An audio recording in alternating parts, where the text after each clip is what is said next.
we obviously do the show every Tuesday. There was a clip that came out last Wednesday, and I'm sure most people have seen it by now, but it is just so fucking good that I have to play it again. Yeah. I've watched the Mehdi Hasan interview with Vivek Ramaswamy, and we've already said a few times, we don't really want, but this isn't about him necessarily. Right. It kind of is. It's right. But this is more about how incredible this interview is. And this is how every politician, I don't care who it is. And there's something I saw today, and I'm going to watch it. Jamie Raskin was on with Mehdi Hasan today, and I haven't watched the interview yet, but apparently Mehdi was giving him a little bit of a hard time, which sounds like it is something I do want to see. Right. They're going after Hunter Biden. What are you guys doing about Jared and Ivanka? Right. Why are we not going after them? And there's pretty clear evidence that something is a little amiss there. So, but this is a master class. And if you saw the interview and you saw the reactions of this interview afterwards, literally every journalist tweeted at him, gave him messages and said, this is how you fucking do it. This is how you interview a fucking clown like Vivek Ramaswamy. Yeah. Let's take a look at this again. In fact, we might watch it once. I might watch it 3 more times. You guys can sign off if you want. I might keep watching it on a loop live. Let's go. Let's go. He behaved in downright abhorrent behavior that makes him a danger to democracy. What was it that was downright? Tell me what he did that was downright abhorrent. Let's actually be really fair to your audience. So on January 10th, 2021, thereabouts, days after that incident, I wrote an op-ed in the Wall Street Journal arguing that censorship was the real cause of what happened on January 6th. When asked in response. I think what he's talking about there, by the way, is he had made a claim that his only major issue with January 6th is the 1-day ban from Twitter that the Hunter Biden story that was broke by the New York Post was kept off the social media website for 1 day, by the way. It was just 1 day they kept off because they felt like it may not be credible. And by the way, there's one thing in that story that has not been talked about. The original writer on that story in the New York Post didn't even want to put his name on it originally because he felt like they did not have enough information.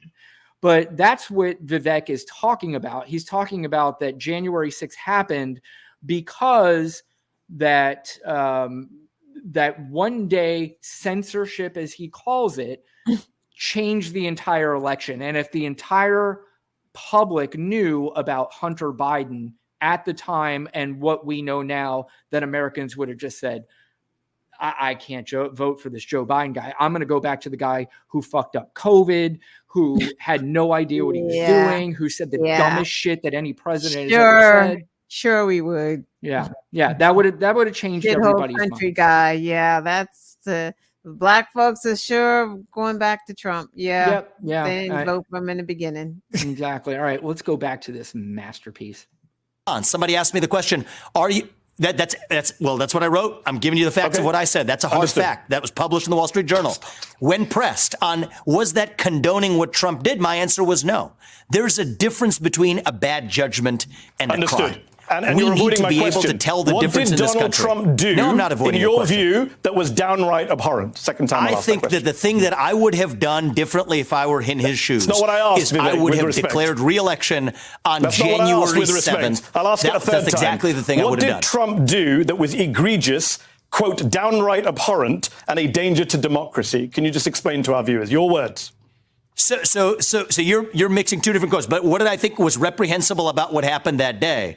Look, I think that the way a true leader should have handled that situation should have been to actually say, this is me running for re-election, not actually litigating what is already passed and behind us. And I would have done things differently. That is not a crime, though, what he did. I understand. And the reason I have been so vehement. You keep saying what you would have done. I just want to hear from your mouth. No, unless you're scared of him, why won't you say what he did that was downright abhorrent?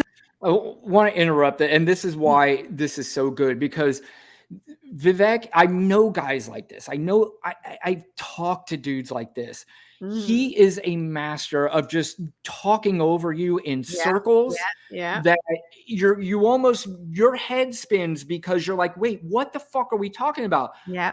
Clearly, Mehdi Hasan is not letting this happen. He is poised. He knows exactly who Vivek is. Yeah. He had all the facts, and he is not going to let him talk over him. No.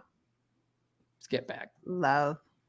Not going to let you stitching together three things from three different places to create a caricature. Do you want to have an actual conversation? Yes, I want you to answer my question, Vivek. Three times I've asked it. What did Trump do that was downright abhorrent? It's a simple question. It's your words. It's on screen. What did he do that was downright abhorrent? I believe that failing to unite this country falls short of what a true leader ought to do. That is why I'm in this race, is to do things differently than any prior president has done them. That's the hard truth, okay? And that's what made him a sore loser and abhorrent. The media and the reality is none of that is a crime. And the reason I have been so vocal, is because when somebody actually prosecutes somebody for a bad judgment, and I've been clear, I understand your objections to the litigation. I would have made different judgments. That's not what I asked about. I understand. That is a distinction we have to draw. Understood. There was also more in that interview that was just fantastic. I mean, I could have sat here and played the whole interview, but there's another point where he had taken money for a scholarship. By the way, it was a George Soros scholarship. When he clearly had the money and did not need the $50,000 scholarship. And Vivek was arguing that he, at the time, did not have the money. And Vivek was, I guess, okay enough to release 20 years of tax returns. And Mehdi Hasan had every single one of those tax returns in front of him. So when Vivek Ramaswamy kept trying to say, I did not have the money, he was like, you clearly did have the money. It shows right here on your tax returns. And you made more money the year after. And he just, I don't understand how he just didn't say, you know what, Mehdi, you're too good at this. I'm dropping out of the race. Never, ever. Will never say that.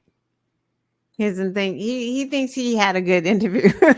Well, because again, I know guys like this. He'll just brush this off like, that guy doesn't know what he's talking about. Exactly. And then he'll get on the next show and talk circles around whoever it is that's interviewing them. But I hope a lot of people learned some lessons on how Mehdi Hasan interviewed him and has interviewed many others and Jon Stewart's another one that you could take a lot of lessons from. Yeah, they're going to get bored of him very quickly. He was on Andrea Mitchell. That was pretty sad. Yeah, I remember, I didn't bother watching that one because it didn't seem like it would be an interview that he ran circles around her. Yeah. She couldn't keep up with all of the lies that he was telling. Yeah. Yeah. It's that to me was so much fun to watch. And I really, I look forward to any time he interviews anybody because that's the way it's done. That's the way it's done. That's the way it should be done. Kudos, I guess, to him going on the show, but I will praise that all day long, and I'll probably watch it again tonight later. So good. So